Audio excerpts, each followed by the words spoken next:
કેટલીક અગત્યની બાબતો હજી છે. એ પહેલાં એક અનિલભાઈને જોયા એટલે વાત યાદ આવી ગઈ. અનિલભાઈનો નાતો પહેલા તાલીમ કેમ્પથી છે. અનિલભાઈ હું ઓળખતો નથી, મારા કાંઈ હગા થતા નથી. પહેલી વાર એને બિચારાને કાંઈ ખબર પડતી નથી, એટલે મારો નંબર ક્યાંકથી હાથમાં આવી ગયો એટલે પરબારો ફોન દાબ્યો. એટલે મેં પરબારી સ્વિચ દાબી બ્લોક કરવાની, એટલે બ્લોક થઈ ગયા. હવે એને ખરેખર શીખવું હતું અને ફસાયેલો દુખિયારો માણા હતો, એટલે એને ક્યાંકથી મારા એક પડોશીનો નંબર હાથમાં આવી ગયો.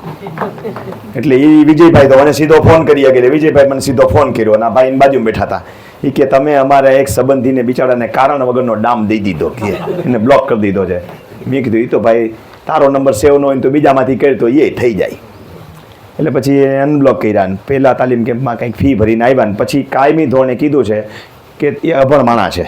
કાયમી ધોરણે કીધું છે તમારે રજિસ્ટ્રેશનની જરૂર નથી, કાંઈ પૈસા આપવાની જરૂર નથી, તમે સીધા આવી જાજો જ્યારે ટાઈમ હોય ત્યારે.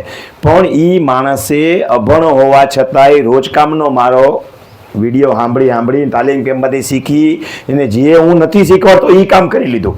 એના પ્લોટનું રોજકામ કરી અને સનત સુધી પહોંચી ગયા. બરાબર. તો મન હોય તો માળવે જવાય, કે આ જ વસ્તુ હું શીખવું છું એ બીજામાં પણ લાગુ પડતી હોય. મેં મારું કાર્યક્ષેત્ર સીમિત કરી નાખ્યું છે કે ભાઈ ખેતીની જમીન સિવાય મારે જવું નથી, નકર પહોંચી ન ગાય. ખેતીમાંથી પ્લોટમાં, પ્લોટમાંથી જમીન મકાનમાં એમ કરતાં જાઓ તો કાર્યક્ષેત્ર બહુ વિશાળ થતું જાય. એની પ્રક્રિયાની અંદર, બિનખેતીની અંદર, પછી ઇન્ડસ્ટ્રીઝમાં જાઓ, પાર વગરનું આવે પછી તો. એટલે આપણું કાર્યક્ષેત્ર ફિક્સ છે, ખેડૂતની સેવા પૂરતું. એટલે ખેડૂતને પાછું ઘણા ખેડૂત મને એમ કહે સાહેબ હું ખેડૂત જ છું, મારા મકાનનો જવાબ આપો. તું ખેડૂત છો પણ હું માત્ર ખેતીની જમીનની બાબતો જાણું છું, આ સિવાય આપણી પાસે નોલેજ ઝીરો છે. એટલે કે આપણને કાંઈ ખબર પડતી નથી.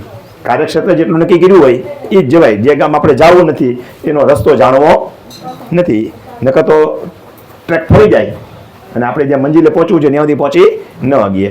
તો હવે આપણે અગત્યના ડોક્યુમેન્ટ તરફ જાય છીએ. એ